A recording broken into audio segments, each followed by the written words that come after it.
Hello, Crowellas! Mabuhay! This is Gaysel Ortega and welcome back to my YouTube channel.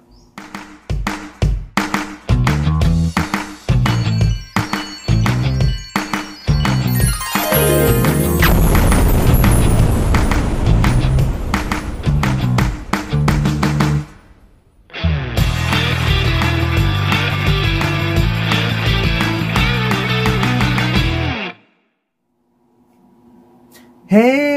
Kamusta kayong lahat? Good morning, good afternoon, good evening. Anong mga oras kayo nanonood sa akin ngayon? Maraming pong salamat.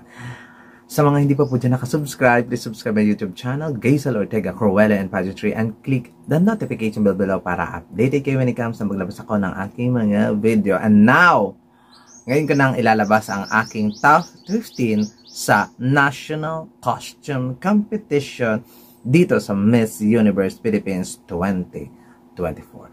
But before anything else, kudos sa production, kudos sa local government unit ng Sultan Kudarat. Amazing show, amazing event.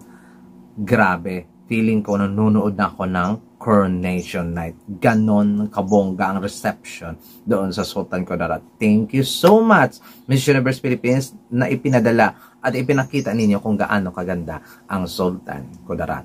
Now, punta na tayo sa aking number 15. My number 15 sa aking listahan ay Bohol. Diba? Si Bohol na may costume na punong kahoy na may may mga, ano ba tawag dito? May mga tarsiers dito sa mga nakasabit sa punong kahoy. Tapos doon sa kapa niya, nandoon ang chocolate hills. Oh, diba? Kabog. Pero hindi siya masyadong magalaw kasi medyo mabigat ng bere-bere, right?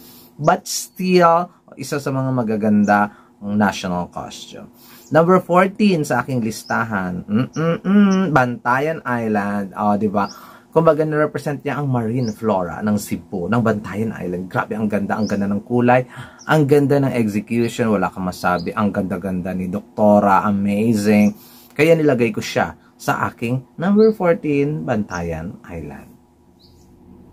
My number 13 sa aking list ay si Pangasinan. Ang kanyang national costume ay Sea of Colors. So, di ba ang ganda, kabog, as in pangabog ang kanyang national costume at talagang hindi ang ganda ng gawa, ang pulido, tapos ang ganda rin ng execution. Akala ko nga medyo natanggal sa yung isa, parang kasing natanggal yung part niya dito, parang natanggal, pero nung tiningnan ko hindi naman pala, talagang design talaga niya yung kay Miss Pangasinan. My number 12 sa aking listahan ay Siargao. Ang ganda ng crab, di ba? Pag ginanon niya, lahat maraming kamay na naglalabasan, talagang crab. Pero sana maganda sana yung kung patagilid siya naglakad o talabos pa ikot-ikot patagilid. O di ba? Para bonggang crab na crab talaga yung eksena niya. Pero still one of the best national costume yun, kaya pack na pack. Naglagay ko siya sa aking number 11. Number 12 pala. My number 11 sa aking listahan. Hindi siya pumasok ng top 10 pero one of the best. Leyte. Tickling Birds ang kanyang national costume. My God, marami yan dito. Hindi lang sa Leyte. Kumbaga, dito talaga nanggaling yung tinikting dance dito sa Tickling Birds na dahil sa ang haba ng mga paa. Tapos, kayang kung maglakad gumaganon-ganon as in ang ganda. So maalala mo talaga pag makita mo talaga yung Tickling Birds dito sa mga dito, marami din kasing tickling dito, ay makikita mo talaga ang bongga ng pagkagawa ng kanyang national costume, as in gayang-gaya, makulay ang buhay. At ngayon papasok na ako sa aking top 10, yung mga pulido at magaganda ang pagkagawa ng national costume. Kudos sa mga national costume, ang gaganda, di ba? Paglabanan talaga sa national costume, ang bubongga. Sana yung ilalaban natin sa international, sa Miss Universe ay mas bongga pa dito sa mga costume na ito, di ba? Nalalaglag si Minecraft. Trip ko lang na nandyan siya. Kasi siya lang ang toong nagmamahal sa akin at lagi akong katabi sa gabi, sa araw o anumang oras na kailangan ko siya. Oh, hugot. My number 10. My number 10 sa aking listahan ay Naik. Pawikan. Grabe. Perfect. Ang ganda ng pagkagawa. Pero sana yung maganda rin yung execution pero kulang sa gapang. Kung gumapang yung lola ninyo, kung gumapang si Mary Rose Giral, pasok sa top 3. kasi ang ganda din ng kanyang national costume. But I'm so sorry. Nakulangan lang ako doon sa execution. Pero maano din naman siya, magaling din naman siya. Gusto ko lang talaga na gumapang siya ng bonggang-bongga. That's why nilagay ko siya sa aking number 10. My number 9 sa aking listahan is Quirino Flying Fox. O, diba? At nakikita lang to sa bundok ng Sierra Madre, which is sa Quirino. Oh my God, ganda. Ang ganda ng execution, ang ganda ng pagkagawa, malinis, ang detalye.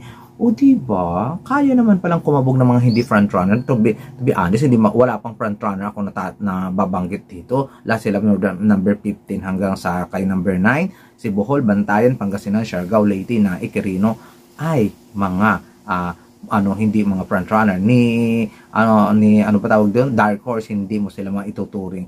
So, kumabog talaga sila ng bonggang-bongga sa akin. Number 9, Quirino Flying Fox, ang kanyang national costume. Number 8 sa aking listahan, Toledo. Ang ganda. Apakaganda ng national costume ni Toledo. Ang laki talaga. Oh, wow. Ganda. Talagang kulang, nabigatan lang siguro ako kaya hindi masyadong na-execute ng mabuti when it comes sa execution. Pero maganda yung pag-plang ng fly ng kanyang Meron may damage din yung kanyang medyo may damage din yung kanyang pakpak, parang hindi pulido. But still, ang ganda, ang bongga, ang panalo ng kay Toledo at number 8. My number 7 on my list ay Davao City, the Queen of the Philippine Orchids, waling-waling, diva. Ang ganda. Parang nakita ko mga kulambo na pinagdugtong. Ang ganda talaga ng sa paningin. Ang ganda visually. Ang ganda ng pagkagawa. Ang perfect. Lalo na pag magtali. Amazing. Ang galing. Kado sa Davao City, napakaganda ng mga obra ng national costume. Talagang hindi mo ipagpakait na sobrang ganda talaga ng Ito yung yung tapos yung performance level. O tingnan mo, walang front runner na kumabog mula number 15 to number 7. O diba? But sa aking number 6. Sa aking number 6 sa listahan ko ay Bulacan. O diba? Ang bongga ng kanyang paibon. Ang bongga ng kanyang execution. Ang bongga ng lahat. Kingfisher, ibong mandaragit. Oh, amazing si Bulacan. Talagang mapapa. Siya yung first, hindi naman first contest. Siya yung unang contestant na na-amaze ako sa execution. Kasi maganda naman yung kilabantayan, pero mas na-amaze ako sa execution ni Chelsea Manalo ng Bulacan. Amazing ang pagka-execute, amazing ang obra, amazing ang national costume. At ito na guys, ito na ang best 5 na para sa akin ang pinakabongga kagabi sa national costume competition ng Miss Universe Philippines 2024. Number 5 sa listahan, Zambales. O diba? Di mo alam kung anong national costume ni Zambales, tapos ginalingan din niya sa execution. Talagang ikot-ikot, tuwad-tuwad pa yung Anita Gomez natin ng bonggang-bongga. Talagang sabi ko, may peacock ba? May zebra ba sa Zambales? Yun pala, matatagpuan doon sa Subic Sanctuary. Oh, preserve natin yung mga zebras and mga peacock na. Amazing, ang ganda. Kung sino man nakaisip niyon, Anita, bongga, panalo. Congratulations sa iyo at pumasok ka sa aking number 5. My number 4 sa aking listahan. Hindi kayo makapaniwala, hindi man siyang bonggang costume, but ang ganda ng execution. Quezon Province. Tayabaag Bird ang eksena niya, Tayabaag Bird. Ang bongga. Panalo. Panalo ng bonggang-bongga. As in, execution, ikot-ikot, arte-arte, grabe. Yung, kumbaga siyang, kung nag-execute, top 2 siya sa pinakamagaling sa execution. Kahit na alam niya sa sarili niya kasing hindi kabog ang kanyang costume, but still makinang at mapapansin mo, number 4 talaga siya sa aking listahan kasi sa pongga ng kanyang pag-execute. Alam niya kasing mahina ang kanyang national costume na hindi kasing bongga ng iba, but still yung nag-execute siya ng panalo, ano pang ilalagay mo? Number 4, Quezon Province, Atisa Manalo. At ito, walang itulak kabigin dito sa number 1, 2, 3 ko.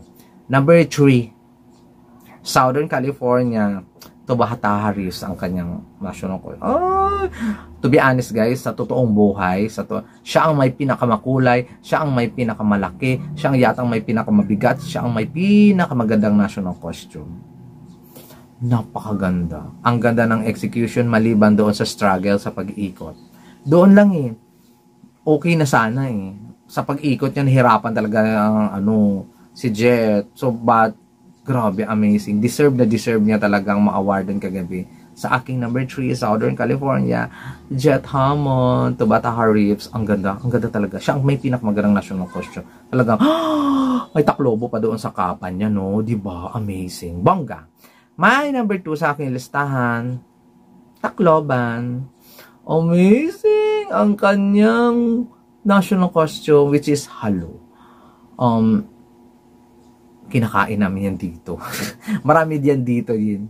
Marami yan dito din sa amin. Hindi lang sa Tacloban. Kinakain namin yan. Mas masarap pa yan sa manok. Mas masarap pa yan sa yung bayawak yan, di ba? Oh, sarap. Amazing. Hindi naman siya endangered dito sa amin kasi ang dami talaga niyan eh. Ang dami talaga niyan dito. Kumbaga, hindi rin nauubos kasi madalis din silang mga anak. Makapanganak. O di ba? Talaga kinikisiw lang namin yan dito at kinakain. Amazing. Ang sarap talaga, promise. Maniwala kayo sa akin. Nakatikim na ako niyan. Once a month siguro nakakatikim ako ng halo. Pero ginawang national costume ng Tacloban, amazing. Ganda ng kulay, ang ganda ng eksena, ganda ng ano ba tawag doon? Ang ganda din ng execution. So ano pa ba? Deserve ang number 2 sa aking listahan. At ito na, wala nang kakabog. Number 1 talaga to. Hindi talaga. Walang kakabog sa kanya kagabi. Iloilo. Ugto, spiders, nakakaloko. Yan ang mga spiders sa Western Visayas lang matatagpuan. Ang ugto, grabe. Ang ganda ng kulay na yun, kaya lang dalitan. Nakakaloka. Baka may poison yata yung Basta ang galing, ang bongga, panalo, execution, lahat, make-up, everything na ginawa ni Alexi May Brooks doon ay talagang walang kakabog. Siya na. Nung nakita ko, siya na ang best in national costume. Wala nang iba. Walang question, walang duda. Alexi May Brooks ang Iloilo, ipinaglaban ang Western Visayas, kumabog at nagbigay ng kakaibang performance, kakaibang national costume. Winner! So, there you go guys. Maraming salamat. Na-appreciate ko talaga ang ginawa ni Alexi Brooks. Sa ibang mga events, hindi siya nag-top, but to na last night, ano ba sabi ko? Siya na ang may pinakamagandang national costume na nakita ko at pinakamagandang execution na nakita ko sa tanang buhay ko sa national costume competition sa Pilipinas. Wala lang kakabog. Alexi May Brooks, my number 1. Comment down below lang kayo, violent and reaction, ang inyong views and opinion, ilatag sa comment section. This has been Giesel Ortega. Hanggang sa muli po, magpaalam ka na. Total, ikaw naman yung kasama ko sa araw-araw. Sa araw, sa gabi, sa umaga, sa tanghali, sa hapon. Bye!